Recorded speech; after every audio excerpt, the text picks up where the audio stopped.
AIF 1893 IIT मिल सकती थी, लेकिन मैंने जर्मनी को चूज़ किया। क्या ये मेरी लाइफ का सबसे बेस्ट डिसीजन था या फिर सबसे बड़ी मिस्टेक? आज सिर्फ ओपिनियन से ही रियल डाटा के साथ बात करेंगे कि मास्टर्स के बाद कंपनी को किस टाइप का इंजीनियर चाहिए। बहुत सारे लोग सिर्फ ये बोल देते हैं कि जर्मनी तो बिल्कुल फ्री है।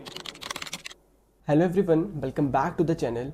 मैं आकर्षित हूँ और आप मेरी सीरीज हिमाचल टू जर्मनी का एपिसोड 2 देख रहे हैं। तो चलिए बिना किसी टाइम वेस्ट के वीडियो को स्टार्ट करते हैं। पिछली वीडियो में मैंने आपको बताया था कि मेरा गेट में AIF 1893 आया था। फिर भी मैंने IIT को चूज ना करके मैंने अब्रॉड का सोचा, मैंने जर्मनी जाने का सोचा। लेकिन मैंने रीजंस को डिटेल्स में एक्सप्लेन नहीं किया था बिकॉज वीडियो बहुत ज़्यादा लंबी हो जाती। आज कंपेयर करेंगे डिटेल में IIT वर्सेस जर्मनी को on the basis of education system, fees, placement और लॉन्ग टर्म करियर ग्रोथ के हिसाब से। और ऐसे ही 7 रीजंस के बेसिस पे कंपेयर करेंगे IIT और जर्मनी को। Reason 1 is education system. जब मैंने जर्मनी और IIT को कंपेयर करना स्टार्ट किया तो सबसे पहला जो पॉइंट था वो था एजुकेशन सिस्टम। मास्टर्स सिर्फ एक डिग्री नहीं है, वो डिसाइड करता है कि तुम अगले 10 से 15 साल के बाद कैसे इंजीनियर बनोगे। यहाँ पे एक क्वेश्चन निकल के आता है कि मास्टर्स के बाद कंपनी को किस टाइप का इंजीनियर चाहिए। सिर्फ एक थ्योरी स्ट्रॉन्ग इंजीनियर या फिर प्रैक्टिकल प्रॉब्लम्स को सॉल्व करने वाला इंजीनियर। इंजीनियरिंग की डिग्री और इंजीनियरिंग की क्वालिटी दोनों बहुत अलग चीजें हैं। इंडिया के top institutes specially IITs world class हैं। यहाँ फंडामेंटल्स और थ्योरेटिकल कॉन्सेप्ट्स बहुत ज्यादा डिटेल में पढ़ाए जाते हैं। IIT ग्रेजुएट्स दुनिया भर में रिस्पेक्ट भी पाते हैं।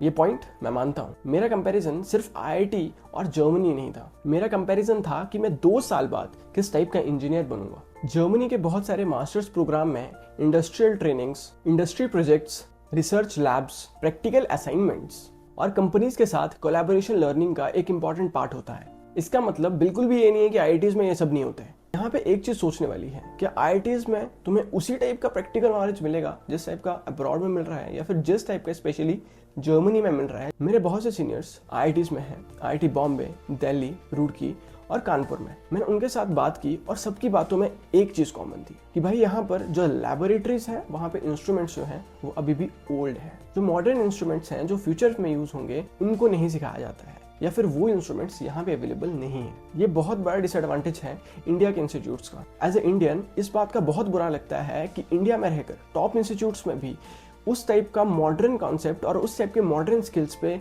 फोकस ना करके अभी भी जो ओल्ड स्किल्स हैं उन पे फोकस ज्यादा किया जाता है। यहाँ फर्क बस इतना है कि मुझे अपने करियर के हिसाब से जिस टाइप का एक्सपोजर चाहिए था वो मुझे IITs में नहीं बल्कि अब्रॉड में जर्मनी में मिल रहा था। मेरे लिए सिर्फ क्लासरूम इंपॉर्टेंट नहीं है, construction sites, infrastructure projects, industry के साथ interaction, real world problem solving, ये सब इक्वली इंपॉर्टेंट है। इसलिए मैंने अपनी रिसर्च के दौरान जर्मनी को चूज किया। इसलिए नहीं कि IITs खराब है, बल्कि इसलिए कि मेरे करियर के अनुसार मुझे जिस टाइप की लर्निंग चाहिए थी उस डायरेक्शन में जर्मनी मुझे बेटर फिट लगा। अब डिस्कस करते हैं second reason, fees and financial reality. Education को कंपेयर करने के बाद जो मेरा दूसरा रीजन मैंने चूज किया वो था मनी। ये सिर्फ मेरी ही प्रॉब्लम नहीं है, ये बहुत सारे स्टूडेंट्स की प्रॉब्लम्स हैं जहां पे बजट भी डिसीजन का पार्ट होता है। यहाँ पर क्वेश्चन निकल के आता है कि मास्टर्स की टोटल कॉस्ट कितनी होगी। मैंने सिर्फ ट्यूशंस को कंपेयर नहीं किया बल्कि tuition fees, hostel fees, mess charges, living expenses और सबसे main point return on investment. सबसे पहले IIT देखा। IIT वर्ल्ड क्लास इंस्टीट्यूट्स हैं, मगर MTech में tuition fees, hostel fees, mess charges और बहुत सारे एक्सपेंसेस भी होते हैं। यहाँ पर एक पॉजिटिव पॉइंट है कि गेट क्वालिफाइड स्टूडेंट्स को यहाँ पर स्टाइपेंड मिलता है। इसीलिए मैंने फीस को एक वन साइडेड तरीके से नहीं देखा। तो मैंने IIT के सारे एक्सपेंसेस को कैलकुलेट किया और अप्रॉक्सीमेटली 4 to 6 लाख इसकी कॉस्ट बन रही थी, जहाँ पर 1 to 2 लाख ट्यूशन फीस होगी और बाकी सब एक्सपेंसेस अलग से। अब जर्मनी को देखते हैं। जर्मनी में बहुत सारी पब्लिक यूनिवर्सिटीज ट्यूशन फ्री होती है, लेकिन इसका मतलब बिल्कुल भी ये नहीं है कि वहाँ पे बिल्कुल ही फ्री एजुकेशन। वहाँ पर भी सेमेस्टर कॉन्ट्रीब्यूशन देना पड़ता है।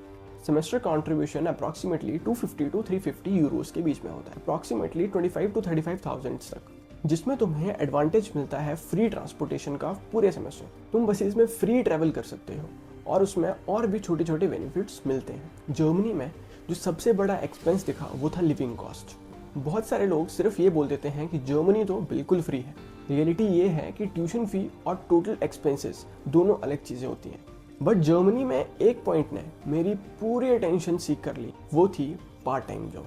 बहुत सारी अब्रॉड कंट्रीज़ में पार्ट टाइम जॉब होती है जहाँ पे तुम वर्क कर सकते हो किसी भी वेयर हाउस में, स्मार्ट बाजार में या फिर छोटी मोटी शॉप्स पे। बट जर्मनी में एक हाई एडवांटेज है कि तुम्हें 3 टाइप की पार्ट टाइम जॉब्स मिलती हैं। First is on campus job, जहाँ पे तुम्हें एज ए असिस्टेंट काम करना है किसी भी प्रोफेसर के साथ। सेकेंड इज इंडस्ट्रियल ट्रेनिंग, वहाँ पे तुम इंडस्ट्रीज में ट्रेनिंग कर सकते हो और वो तुम्हें उस चीज़ के वेजेस देंगे। Third is part time job, simple part time job जो मैंने बताया कि तुम किसी वेयर हाउस में या फिर किसी शॉप पे काम कर सकते हो। तो यहाँ पे अगर प्लानिंग सही हो तो तुम अपना लिविंग एक्सपेंसेस का खर्चा इजीली मैनेज कर सकते हो। तो मैंने अपनी नोटबुक में दोनों चीज़ें लिखी, IIT और जर्मनी। एक तरफ गेट स्टाइपेंड था तो दूसरी तरफ ट्यूशन फ्री पब्लिक यूनिवर्सिटीज़ और पार्ट टाइम वर्क। तो यहाँ पर जब मैंने दोनों को कंपेयर किया, IIT और जर्मनी को, तो अप्रॉक्सीमेटली दोनों के एक्सपेंस ऑलमोस्ट सेम निकले। मगर प्लानिंग सही हो तो जर्मनी के एक्सपेंसेस को बहुत अच्छे से मैनेज किया जा सकता है। यहाँ पर एक इम्पॉर्टेंट चीज़ थी जो थी रिटर्न ऑन इन्वेस्टमेंट, कि 2 साल बाद इसका रिटर्न ऑन इन्वेस्टमेंट क्या होगा। इसकी पूरी कैलकुलेशन के बाद मैंने फाइनेंशियल पॉइंट्स में जर्मनी को चूज़ किया, लेकिन मेरा फाइनल डिसीजन सिर्फ फीस की वजह से नहीं था। असली रीज़न अब आता है प्लेसमेंट एंड करियर अपॉर्चुनिटीज़। तो next reason 3, placement and career opportunities. अब आते हैं उस पॉइंट पर जिस पॉइंट ने मेरे डिसीजन को बहुत ज़्यादा इन्फ्लुएंस किया। जब मैंने IIT की प्रिपरेशन स्टार्ट की थी तो मुझे भी लगता था कि मेरे को अगर IIT मिल गई तो बस लाइफ सेट है। रिसर्च के टाइम मैंने रियलाइज़ किया कि प्लेसमेंट और लॉन्ग टर्म करियर अपॉर्चुनिटीज़ दोनों डिफरेंट चीज़ें होती हैं। यहाँ पर भी एक क्वेश्चन आता है कि एमटेक के बाद तुम्हें फर्स्ट टाइम जॉब इंपॉर्टेंट है या फिर अपना 10-15 साल के बाद की ग्रोथ। सबसे पहले मैंने IITs के प्लेसमेंट रिकॉर्ड चेक किए। रियलिटी ये है कि IITs में एमटेक स्टूडेंट्स की प्लेसमेंट्स होती हैं, but as compare to B Tech बहुत कम है। IIT बॉम्बे, दिल्ली, मद्रास और जो भी ओल्ड IITs हैं उनके प्लेसमेंट रिपोर्ट्स चेक किए मैंने, तो वहाँ पर 70 to 80% स्टूडेंट्स प्लेस हो रहे थे आफ्टर मास्टर्स। तो यहाँ पर सबसे पहले एक मिथ क्लियर कर देते हैं कि ऐसा बोलना कि IITs में प्लेसमेंट ही नहीं है एमटेक के बाद, वो भी गलत है। लेकिन यहाँ पर सिर्फ प्लेसमेंट परसेंटेज को देखना वो भी गलत चीज़ है। यहाँ पर मैंने अपने आप से एक क्वेश्चन पूछा कि 5 साल बाद मैं कहाँ होना चाहता हूँ। मेरा गोल सिर्फ एक जॉब लेना नहीं था, मेरा गोल था फ्यूचर में मल्टीनेशनल कंपनीज के साथ काम करना, इंटरनेशनल टीम्स के साथ काम करना और प्रोजेक्ट मैनेजमेंट के साइड में ग्रो करना चाहता हूँ। तब मैंने फिर जर्मनी पे रिसर्च करना स्टार्ट की। जर्मनी यूरोप की सबसे बड़ी इकोनॉमी में से एक है। इंजीनियरिंग वहाँ इंफ्रास्ट्रक्चर और कंस्ट्रक्शन इकोसिस्टम का इम्पॉर्टेंट हिस्सा है। इंजीनियरिंग प्रोजेक्ट्स की वहाँ पे बहुत ज़्यादा डिमांड रहती है, लेकिन अपॉर्चुनिटी, स्पेशलाइजेशन और जर्मन लैंग्वेज स्किल्स पर भी बहुत ज़्यादा डिपेंड करती है। एक रियलिटी और, जर्मनी में मास्टर्स करने के बाद डायरेक्ट जॉब मिलने की गारंटी नहीं होती। जॉब मिलना टोटली डिपेंड करता है तुम्हारे स्किल्स पर, इंटर्नशिप और नेटवर्किंग पर, और सबसे मेन रीज़न जर्मन लैंग्वेज पर। तुम्हें एटलीस्ट B2 लेवल की जर्मन लैंग्वेज आनी चाहिए आफ्टर मास्टर्स जॉब लेने के लिए। जब मैंने दोनों ऑप्शंस को कंपेयर किया तो मुझे लगा जिस डायरेक्शन में मैं अपना फ्यूचर बनाना चाहता हूँ उसके लिए जर्मनी का इकोसिस्टम बिल्कुल परफेक्ट। इसलिए मैंने प्लेसमेंट को फर्स्ट सैलरी के हिसाब से नहीं देखा, बल्कि मैंने प्लेसमेंट को एक लॉन्ग टर्म करियर के हिसाब से देखा। लेकिन प्लेसमेंट से भी ज़्यादा इंपॉर्टेंट चीज़ थी इंडस्ट्री एक्सपोजर। तो अब हमारा रीज़न 4 आता है इंडस्ट्री एक्सपोजर। एजुकेशन, फीस और प्लेसमेंट को कंपेयर करने के बाद मैंने एक क्वेश्चन पूछा, डिग्री के साथ एक्सपीरियंस भी मिलेगा या फिर सिर्फ और सिर्फ डिग्री। यहाँ से मेरी रिसर्च और ज़्यादा इंटरेस्टिंग होगी, क्योंकि इंजीनियरिंग सिर्फ और सिर्फ बुक्स से नहीं सीखी जा सकती। प्रैक्टिकल नॉलेज और एक्सपोजर भी बहुत ज़्यादा ज़रूरी है। इंजीनियरिंग प्रोजेक्ट्स को और इंफ्रास्ट्रक्चर्स को, इकोसिस्टम को क्लासरूम में बैठ के नहीं समझा जा सकता।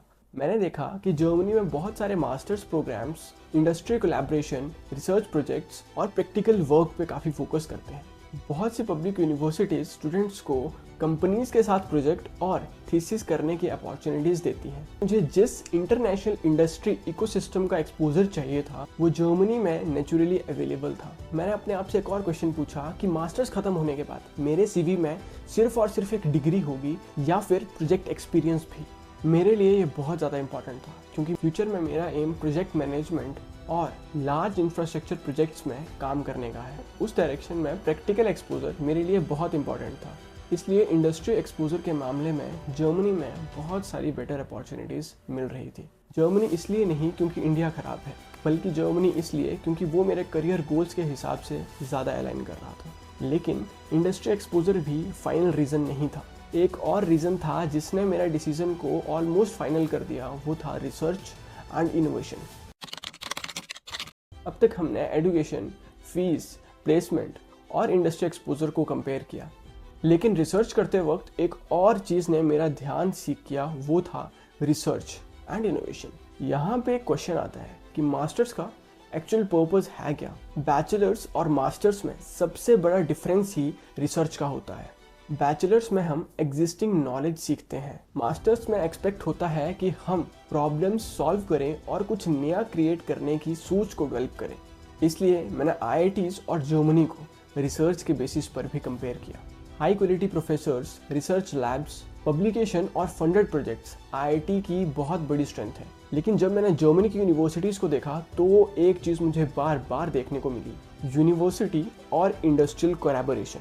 बहुत सी पब्लिक यूनिवर्सिटीज़ कंपनी के साथ मिलकर रिसर्च प्रोजेक्ट पे काम करती हैं। स्टूडेंट्स को थीसिस भी इंडस्ट्रीज़ के रियल प्रॉब्लम पे करने का मौका मिलता है, और मुझे एग्जैक्टली इसी टाइप का इन्वायरमेंट चाहिए था। मैं चाहता था कि मास्टर्स के एंड तक मेरे पास रियल प्रोजेक्ट का एक्सपीरियंस हो, इंडस्ट्रीज़ के साथ काम करने की अंडरस्टैंडिंग हो। और जब मैंने ये कंप्लीट पिक्चर देखी तो रिसर्च के मामले में भी मैंने जर्मनी को चूज़ किया। रिसर्च भी फाइनल रीज़न नहीं था। अब बात करते हैं रीज़न 6 की, इंजीनियरिंग के फ्यूचर की।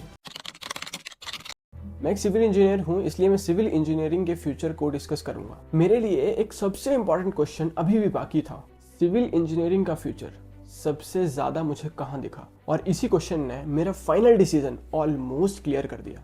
सबसे पहले एक मिथ क्लियर कर देता हूँ, सिविल इंजीनियरिंग खत्म हो गई है। नहीं, जब तक road, bridges, dams, airports, tunnels और इंफ्रास्ट्रक्चर बिल्डिंग्स बनती रहेंगी, तब तक सिविल इंजीनियर्स की जरूरत हमेशा रहेगी। क्वेश्चन ये नहीं था कि सिविल इंजीनियरिंग का फ्यूचर है या नहीं, क्वेश्चन ये था कि मैं अपना करियर किस टाइप के इकोसिस्टम में बनाना चाहता था। रिसर्च करते वक्त मैंने देखा कि जर्मनी यूरोप की सबसे बड़ी इकोनॉमी में से एक है। कंस्ट्रक्शंस और इंफ्रास्ट्रक्चर्स उसकी इकोनॉमी का एक बहुत बड़ा हिस्सा है। लेकिन यहाँ पे एक सबसे बड़ी रियलिटी ये है कि इसके लिए जर्मन लैंग्वेज का आना बहुत ज़्यादा ज़रूरी है। अगर किसी को लगता है कि मास्टर्स करने के बाद जर्मनी में डायरेक्ट हाई पेइंग जॉब्स मिल जाएंगी सिर्फ और सिर्फ इंग्लिश के बेसिस पे, तो ये एक्सपेक्टेशन टोटली गलत है। रियलिटी ये है कि German language, practical knowledge, skills बहुत ज़्यादा इंपॉर्टेंट है। मैंने ये देख के ही डिसीजन लिया था। मुझे कोई भी शॉर्टकट नहीं चाहिए था, मुझे सिर्फ लॉन्ग टर्म करियर चाहिए था। जब मैंने अपने इन सब गोल्स को जर्मनी के साथ कंपेयर किया तो मुझे लगा कि ये डायरेक्शन मेरे लिए ज़्यादा सूटेबल है। अब देखते हैं सबसे इंपॉर्टेंट पार्ट, जर्मनी की reality, pros and cons of Germany. अब तक मैंने जितने भी रीजंस बताए उन्हें देखकर आपको ऐसा लग रहा होगा कि जर्मनी ही परफेक्ट है, लेकिन रियलिटी बिल्कुल भी ऐसी नहीं है। तो हम डिस्कस करते हैं अब कौन कौन से चैलेंजेस तुम्हें जर्मनी में आएंगे। तो चैलेंज 1 इज जर्मन लैंग्वेज। बहुत सारे मास्टर्स प्रोग्राम इंग्लिश आउट होते हैं, लेकिन इंजीनियरिंग में लॉन्ग टर्म करियर बनाने के लिए जर्मन लैंग्वेज का आना बहुत ही ज़्यादा इंपॉर्टेंट है। मैंने भी इस रियलिटी को एक्सेप्ट किया है और जर्मनी जाने से पहले मैं भी जर्मन सीख रहा हूँ। एटलीस्ट A2 लेवल तक पहुँचना है। तो अब चैलेंज 2 इज लिविंग कॉस्ट। सिर्फ ट्यूशन फीस देखना गलत है, रेंट, फूड, हेल्थ इंश्योरेंस और डेली एक्सपेंसेस भी होते हैं। तो इसके लिए फाइनेंशियल प्लानिंग बहुत इंपॉर्टेंट है। Challenge number 3 is job market. Degree मिलते ही जॉब का मिलना गारंटीड नहीं होता। कंपटीशन हर जगह है, बट स्किल्स मैटर करते हैं, एक्सपीरियंस मैटर करता है, नेटवर्किंग मैटर करती है, और लैंग्वेज तो बहुत ही ज़्यादा इंपॉर्टेंट है। अगर कोई सोचे कि जर्मनी जाते ही सब सेट हो जाएगा तो ये रियलिस्टिक एक्सपेक्टेशंस नहीं है। Challenge number 4 is home sickness. घर, पेरेंट्स, अपनी कंट्री से दूर रहना भी एक बहुत बड़ा चैलेंज होता है। न्यू कल्चर, न्यू लैंग्वेज और न्यू एनवायरनमेंट को अडेप्ट करना पड़ता है। मुझे भी पता है कि ये जर्नी ईजी नहीं होगी। मैंने जर्मनी इसलिए चूज़ नहीं की कि वहाँ प्रॉब्लम्स नहीं है। मैंने जर्मनी इसलिए चूज़ की क्योंकि मुझे लगता है कि मैं इन चैलेंजेस से ओवरकम कर सकता हूँ, और इन चैलेंजेस के बाद मुझे मिलने वाली अपॉर्चुनिटी मेरे लॉन्ग टर्म करियर ग्रोथ के लिए वर्थ है। चलो अब मैं बताता हूँ अपना फाइनल डिसीजन। मैंने IIT इसलिए रिजेक्ट नहीं किया कि IIT अच्छा इंस्टीट्यूट नहीं है, बिल्कुल नहीं। आज भी IITs इंडिया के बेस्ट इंस्टीट्यूट्स में है, और हर साल वहाँ से हज़ारों स्टूडेंट्स पढ़ के अपना करियर बहुत अच्छा बना रहे हैं। अगर किसी स्टूडेंट का ड्रीम इंडिया में रिसर्च करना, PSU में जाना या इंडियन इंडस्ट्री में करियर बनाना, तो IIT एक एक्सीलेंट ऑप्शन है। लेकिन हर स्टूडेंट के गोल सेम नहीं होते। इसी तरह मेरे भी गोल अलग थे।